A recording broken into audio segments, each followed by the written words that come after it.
April 1 முட்டாள்கள் தினம் அப்படின்னு சொல்கிறாங்க. இன்னைக்கு ஸ்கூல்லேருந்து காலேஜிலேருந்து வேலை பார்க்கக்கூடிய இடங்கள் வரைக்கும் எல்லாரையுமே இந்த ஏப்ரல் ஃபூல் பண்ணக்கூடிய நிகழ்வுகள் அவ்வப்போது செல்லமாக நிகழ்ந்தேறும். ஏன் நீங்களும் கூட அதை அனுபவிச்சிருப்பீங்க. பட் இதனை பற்றிய வரலாறு எத்தனை பேருக்கு தெரியும்? ஒரு சின்ன மெசேஜ். 1582 ஆண்டில் தான் அப்படி ஒரு சம்பவமே நடந்துச்சு.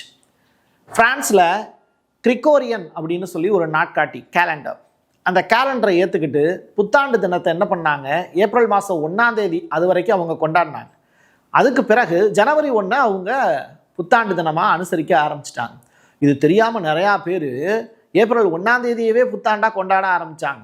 இப்போது சித்திரை 1 அப்படின்னு சொல்லி அதை தான் தமிழ் புத்தாண்டுன்னு சில முட்டாள்கள் கொண்டாடிக்கிட்டு இருக்காங்கல்ல.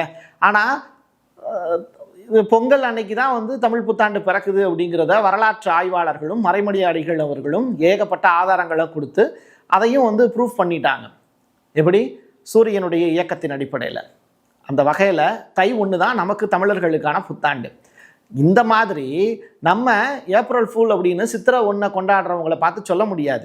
ஆனால் உலகம் இப்போ எப்படி சொல்லுது அப்படின்னா, இந்த ஏப்ரல் 1ஆம் தேதியிலேருந்து ஜனவரி 1க்கு மாறினாங்கல்ல, அந்த மாற்றம் தெரியாமல் அதுக்கப்புறமும் ஏப்ரல் 1 புத்தாண்டாக கொண்டாடிக்கிட்டு இருந்தாங்கல்ல, அவங்கள புறம் முட்டாள்னு சொல்ல ஆரம்பித்தாங்க. இதுதான் இந்த ஏப்ரல் 1 அப்படிங்கிறது, ஏப்ரல் ஃபூல் அப்படிங்கிற வார்த்தை அதுக்கு பிறகு ஃபெமிலியராக மாறிச்சு.